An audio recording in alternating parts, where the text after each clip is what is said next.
Thank you, everyone, for staying with us. You've been hearing, listening to some of the aspirants seeking the ticket of the People's Democratic Party. For now, maybe one person we know in the APC who wants to be president is the incumbent president, Muhammadu Buhari. So there's been a lot of contestation, a lot of debates as to why does he want to seek re-election, and if truly he's going to be the candidate of the APC, what are the issues? And those are the issues that we are breaking down for you. Whoever wants to be Nigeria's president, we need to put those issues on the table: health, education, security, the economy, corruption, several issues that needs to be brought on the table. Who fits the seat of Nigeria's president? That's the conversation tonight.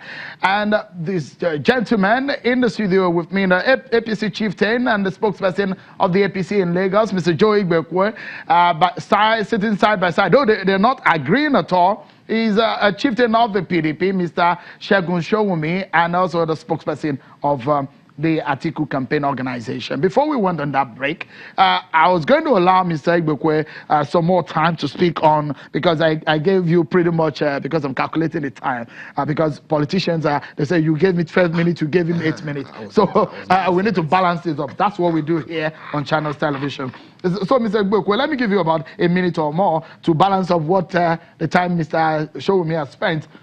As it stands right now, a lot of issues will be on the table, and people will be asking the question, why should they vote President Buhari? Should he get a ticket again? Your party promised three major things: fight corruption, issues of security, and the economy. Do you think your party has performed?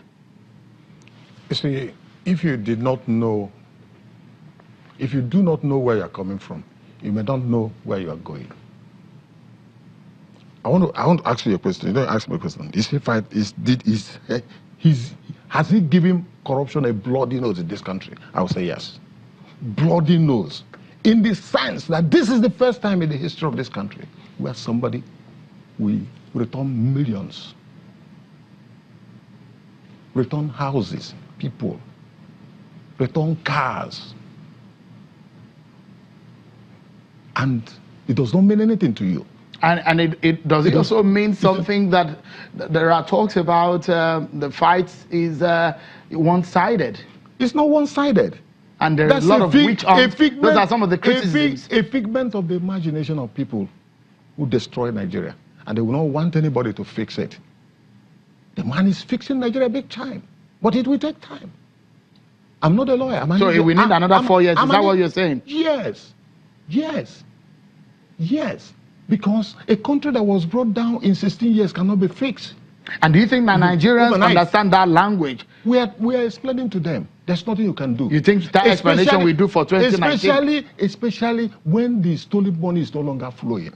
When people go to steal money, the like they have done in this country, though, where would they use it? They go to build houses.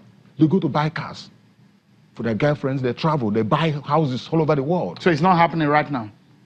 Where is it happening? I'm asking, is a question. Where is it happening? Is it happening? Some people will tell you that it's happening just to justify they are stealing for 16 years. But you know, they will not.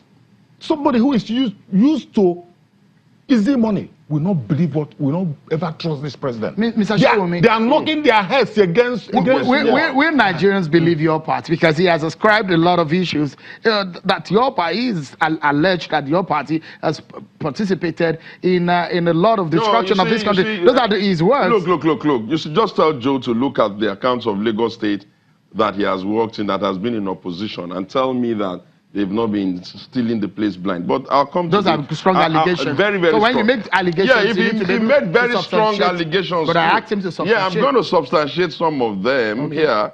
First is that underneath the APC government, the NNPC accounts now is shrouded in a lot of mystery. Nobody knows who's approving subsidy and how much is being paid. And suddenly our subsidy budget has ballooned beyond our imagination. People have cut grass at humongous amount of money at the expense of people that are really desperately poor.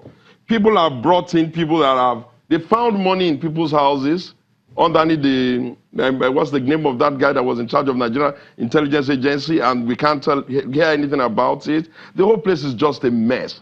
What you see going on that they're calling anti-corruption is nothing but a usage of the machinery of government to witch hunt and harass their perceived enemy, whereas they turn a blind eye to all their friends. Look, my brother, we have all accepted that the standard by which we measure how well our country is doing towards corruption is Transparency International. This government of APC, of Buhari, have consistently been dropping. There is no reason for them to drop if there is no evidence that they are stealing and the mindless boggling stealing is more. Are you not amazed that they claim to be spending so much in the economy, and yet the entire economy is so dry and there's so much poverty? The only guess you can have is that somehow the money is being drained only by the quiet friends of theirs who are not telling the others.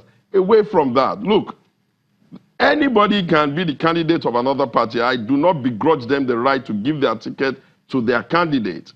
But you will just ask a question. Is it truly realistic for a so-called progressive party to become a fiefdom that only one man can be available to be president per time? Even if they had a modicum of decency, they would even allow some of the other members to challenge for that place, and maybe the man will beat him in an election. But that's not the first time we are seeing well, that. the only time it happened in our time, we paid dearly for it. And so they're going to pay very dearly for it. So your party is afraid of that man too? Nobody is afraid of him.